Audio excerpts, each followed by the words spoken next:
Welcome to Hollywood and Levine. I am Ken Levine, your podcast host. Got a great guest this week, actually this week and next. Joe Buck, who is the number one play-by-play guy for Fox. He has called numerous World Series, numerous Super Bowls, All-Star games, golf tournaments. He is a 7-time Emmy winner. He was hired by Fox in 1994. He was only 25 years old at the time. He has a great book called Lucky Bastard, My Life, My Dad, and the Things I'm Not Allowed to Say on TV. Well, he'll be saying some of those things here on the podcast. Also, he is going to be a guest host on Jeopardy August 9th through the 13th. This is a two-parter. Part one, we talk a lot about Jeopardy, his dad, the great Jack Buck, and also baseball. That's part one with Joe Buck this week on Hollywood and Levine.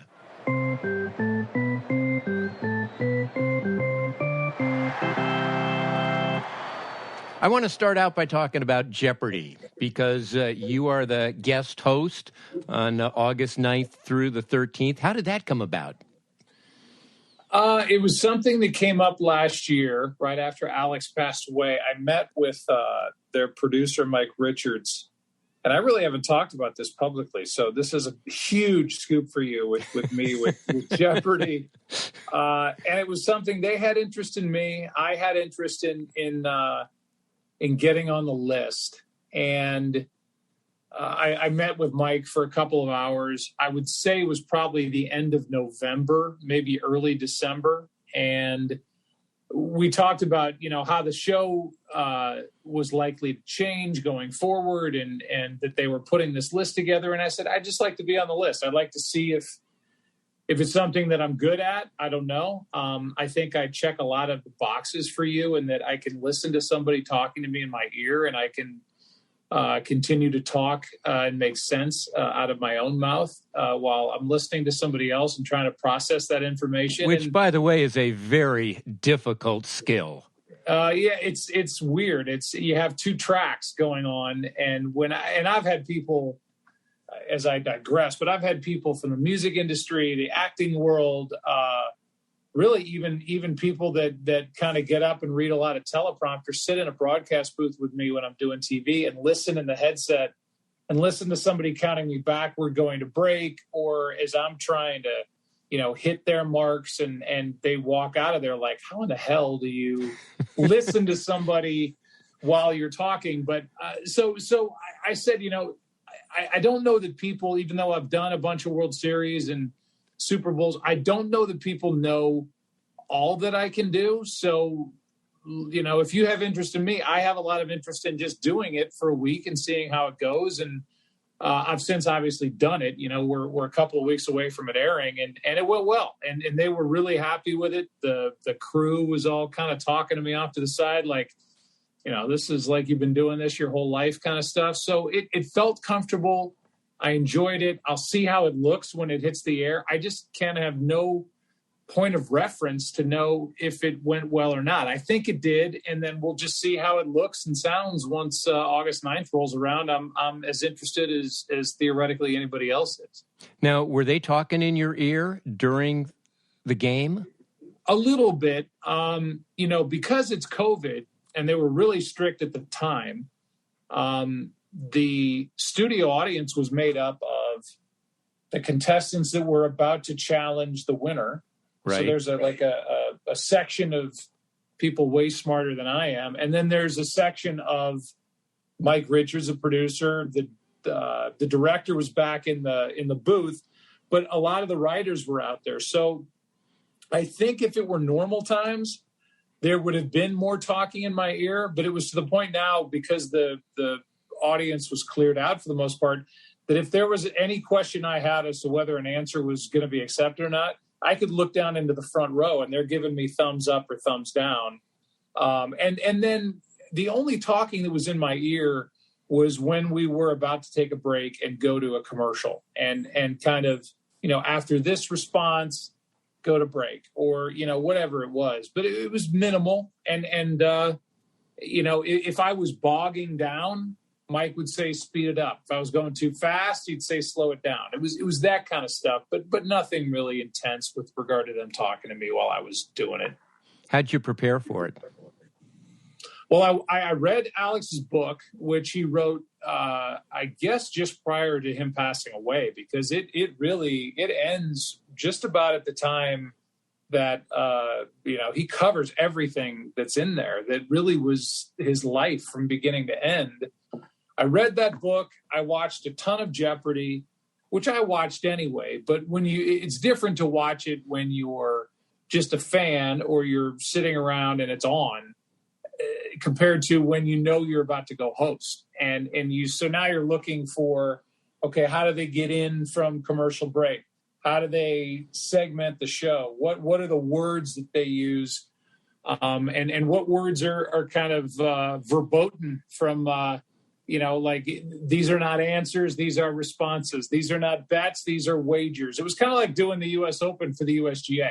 That's not a tee box, that's a teeing ground. That's not a driving range, it's a practice tee. It's not a sand trap, it's a bunker. It's not a pin, it's a flagstick.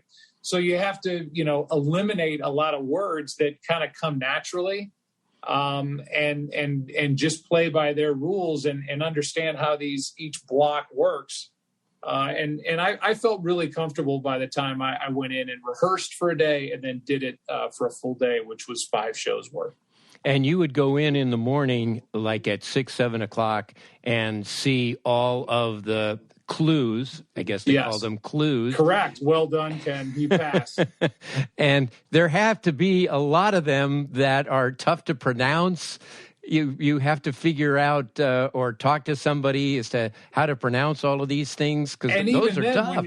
Even then, when you're under the gun, what you can go, okay, I'll just spell that out phonetically on what I have in front of me. But even, then it gets in your head and you're trying to go fast and you have that little seed of doubt, and then you're tripped and you can't pick yourself back up. So what they have always done, and what Mike said, is if you screw up a clue, just get to the end of it and we'll pick it up at the end, which they did for 15 guest hosts and did for Alex. If you make a mistake, you go back and pick it up. It's a taped show. But the cool part, or the interesting part to me, was he said that the contestants are not listening to you at all. When they call for a category and that comes up full screen on the board, they're just reading it off the board. You could go blah, blah, blah, blah, blah, blah, blah, blah, blah, blah, blah, blah, blah. And then they would ring in with the answer. So it was kind of like, just fumble your way all the way to the end of the sentence, and then we'll pick it up at the end. So by the time it hits the air, it's been, pretty much made airtight. And I have to tell you, because I know some of the writers and researchers, and I've been to a number of Jeopardy tapings, and Alex Trebek would have to go back and do 3 or 4 clues every round. Right. Yeah. And that's about, that's kind of how I graded myself, because I'm pretty hard on myself. So it was like, by the end, when we did 5 shows, obviously, by the end, I got through enough to where it was like, okay, we're only picking up 3. And I was like, oh, that's a win. The first show, the Monday show, I was picking up 8. And then by the time I got around to the end, after day 5, so to speak, was down to 3 or 4. So I felt like I got better as the day went along. Okay, so let me put you on the spot. What happens if they call and say, you're the guy, we want you? I think that would be interesting. I don't know personally, and I've said this privately, and I'm happy to say it publicly. I think they go with a known quantity. I think they go with either Ken Jennings or Mike Richards himself, who's did a good job. He did a great job. Yeah. He's smart, good-looking guy. He's hosted things before. He knows the game inside and out. He just basically did, if you think about it, he taught 15 people who come from all different, whether it's Aaron Rodgers, a current NFL quarterback, or it's Katie Couric, or it's Savannah Guthrie. He taught 15 people like Jeopardy for Dummies, how to host Jeopardy for Dummies. And he basically wrote the handbook for it and made it really easy for everybody coming in. That's how well he knows it. So I would be stunned if that conversation happened. If it did, then I would have, I think, a lot to think about. And I'm not dismissing it, because I do think it would be an interesting change of pace in my life. But I also know that they rightly want the person who hosts the show to have that be their thing. And I don't know, I would have to really think about it. I don't know if I'm willing to give up what I do currently to do that. Maybe I would, maybe I wouldn't. But I felt like saying, when people asked me when I got out of it, I don't think the answer's changed. Like I'll deal with that if and when that comes along, but I would be shocked if I have to deal with that. Now, you're also in sports, I understand. Yes. Yeah. Yes. I'm Jack Buck's son, and I grew up around sports, and have been doing it for quite a while now. I loved your dad. Your dad was so nice to me when I was this young broadcaster for the San Diego Padres, and he's this Hall of Fame announcer for the Cardinals. He could not have been more gracious, more supportive. And, like I said, I just love your dad. Really do. I think he probably saw you coming in as somebody that was different in the best possible way. Considering your background, you have an incredible sense of humor and a sharp wit, which I would say was the most underrated part of my dad. My dad was one of the quickest comics that I saw, and I would compare him to anybody. I saw him do speech after dinner speech after dinner speech, interact with people from presidents to a scout for the Seattle Mariners, and he had such a joy of the different people that he got to meet through his job that he just became a real studier, if that's even a word, of the human condition. And so when he met you, like I did, I'm sure, I guarantee you, he was like, okay, this guy's smart, he's funny, and it's different than the typical conversation I'm having with somebody that's, in this press box area. So he enjoyed everybody, and I'm glad to hear you. That's the best thing, Ken, about following my dad into this business is when people say, oh, I worked with your dad at CBS back in the 80s, or, oh, I did, I was with him back in Columbus, Ohio. I never have to worry about what the next part of the sentence is. Like, oh, that son of a bitch owed me $5,000 when he died, or, what a prick, or what, it's always, what a great guy that just loved being around people and was so nice to me. And so of all the benefits I got of following him into this business, that part of it, kind of the human interaction of how he treated people, gave me a leg up with people that I then met in the network world. And I reaped those benefits as much as I did learning, theoretically how to broadcast a baseball game. My daughter Annie is a TV writer, and she is now, along with her partner Jonathan, taking meetings with network executives and people who I've worked with.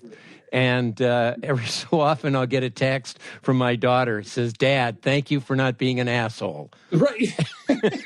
I'm telling you, it's a great gift. And you've done that for your daughter. And I'm telling you, of all the things I got from my dad,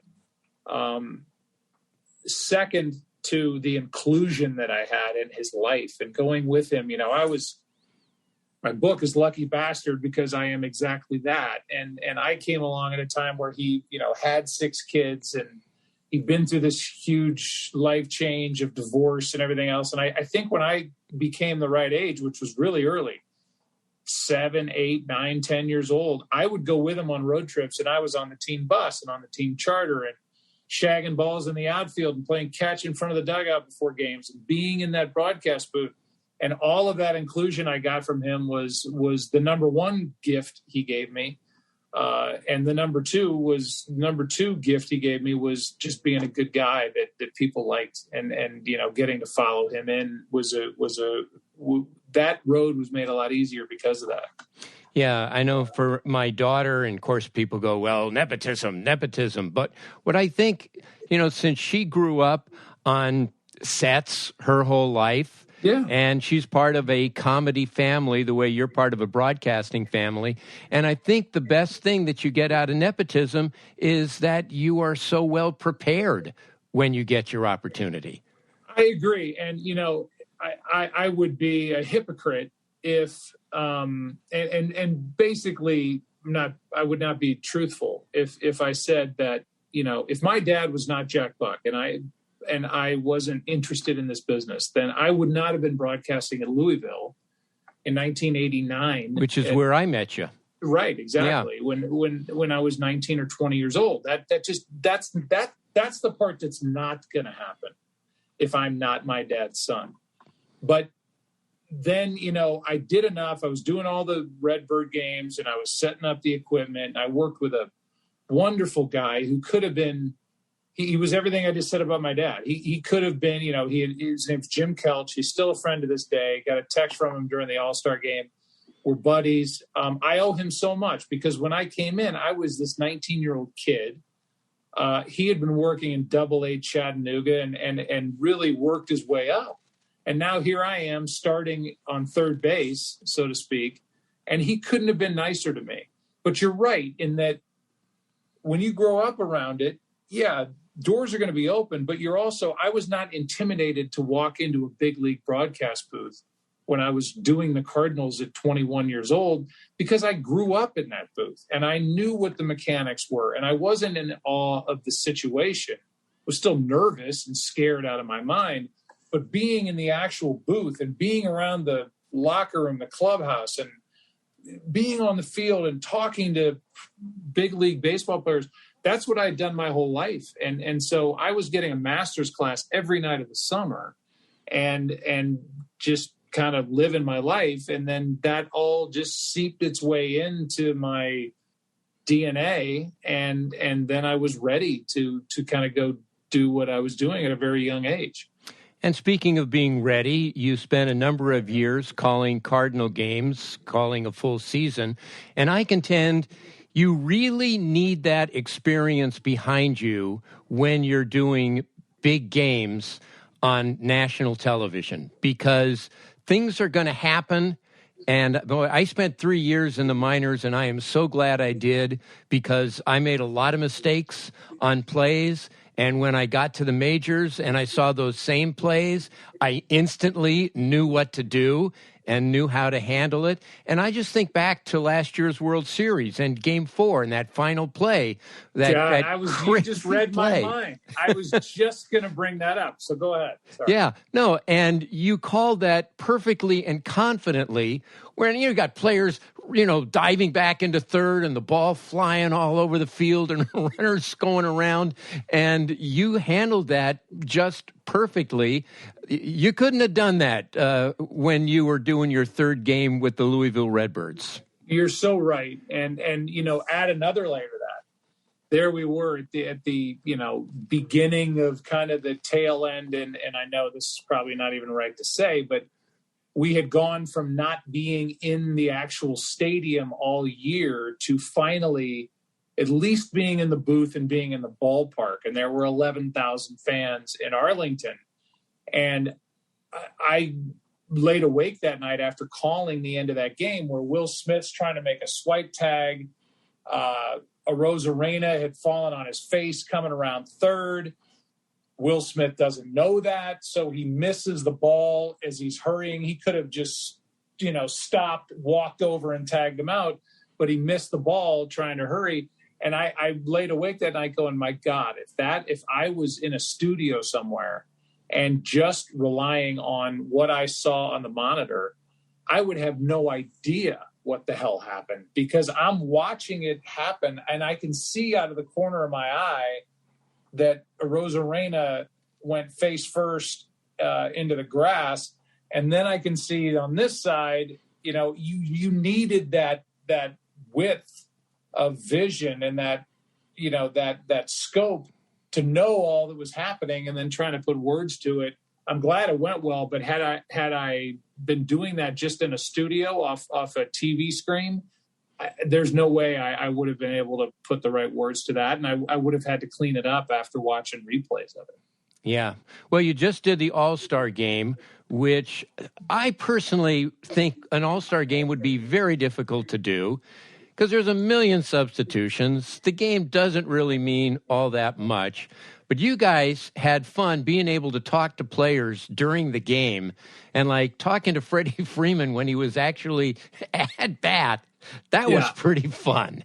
It is. I mean, not only is it taking viewers where they haven't been before, but it's taken me where I've never been before. And, I think I was one of the 2 people or 3 people walking the planet that liked the whole this time it counts stuff when after the tie in 2002 that they put a carrot at the end of the All-Star game because it made them actually consider some sort of strategy and not just have everybody come in and wave and then leave. So now we're not in that mode anymore, and we're back to basically an exhibition. And so good for baseball and good for the Players Association, and you have to get yeses from both to be able to do that stuff, to talk to these guys while they're playing. It's the hardest game that I do all year because you could talk for 2 innings. I could have talked for 4 innings about Ohtani. But now, there's 3 guys coming up in the first inning and you want to tell their stories. Here's Tatis Jr. and this guy's got a story a mile long already at 22. And here's Vlad Guerrero Jr. And you're just getting settled into the game and you can't even talk about the brilliance of how great these guys are. And for every guy coming to the plate, there's a new shortstop, a new right fielder, a new center fielder. Add to that, they're wearing like these nondescript uniforms. Awful. I mean, unbelievable. So I'm watching from the best seat in the house, and I can't tell who's who. I mean, there's no distinct markings on any of these guys, except for, whether if a guy's 6'10", or if he's, got dreadlocks, or if he's, whoever it is, you're looking for some characteristic to go, okay, that's who that is, because there's 9 guys out there and they just, for whatever reason, I know they went to these new uniforms, but within those uniforms, the actual logo for the teams they represented were so small, I couldn't see them. So, you're hoping that you're up to date with who just got into the game, and it just made the whole thing a lot more difficult. If I can make a suggestion, never mic Liam Hendricks. Oh my God! So, for those who don't know, Liam Hendricks is from Perth and full of the Tasmanian Devil. The Tasmanian Devil, and is cursing his ass off. And like I just did. And I'm looking at Smoltz when he's screaming at himself, and Smoltz's face turns white. I'm like, and then our producer, I'm like, hey, this isn't going out over the air, is it? He's like, well, no, we're on a 7-second delay, but I guess it did go out over the air. Yeah, I did. Yeah. And so I'm like, how can that happen? If we're going to mic these guys, then you have to be really on the trigger to be able to tap out. And if the guy says something that shouldn't be on network TV, then you hit the button and people don't hear it. But I was stunned when nobody even really said anything to me. My producer, the next day I said, hey, I heard that the Liam Hendricks stuff got on the air. He's like, I haven't heard that. Let me check into it. This is like 4:00 the next afternoon. And he's like, yeah, it did. And we were both stunned. So needless to say, A, you're right. He probably won't be mic'd again. And B, that will never get out again. God, I hope not. Well, when it happened the first time, I just figured, all right, well, they're going to cut his mic. All right. And he kept it Which going. I was saying to our audio guy, I'm like, just forget it. He can't hear me anyway. So just forget it. And, a lot of these guys, they'll put the earpiece in, but there's a volume control on the earpiece, the set that has the little pack that has the connection to the earpiece, as you know. And And sometimes, they, for good reason, you don't want somebody to put that in and the thing's on high and it blows their ear out. So they just put it way down and it's loud out there. So he couldn't hear me. All right. So got it. You can't hear me. So let's forget it. And there have been times in the past where somebody has said something that I can hear in my headset and I've apologized for it.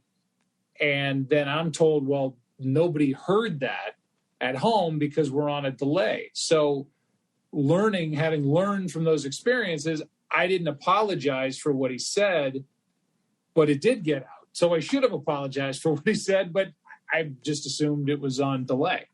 Well, it was kind of a fun thing for those of us who stuck around to the end of the game.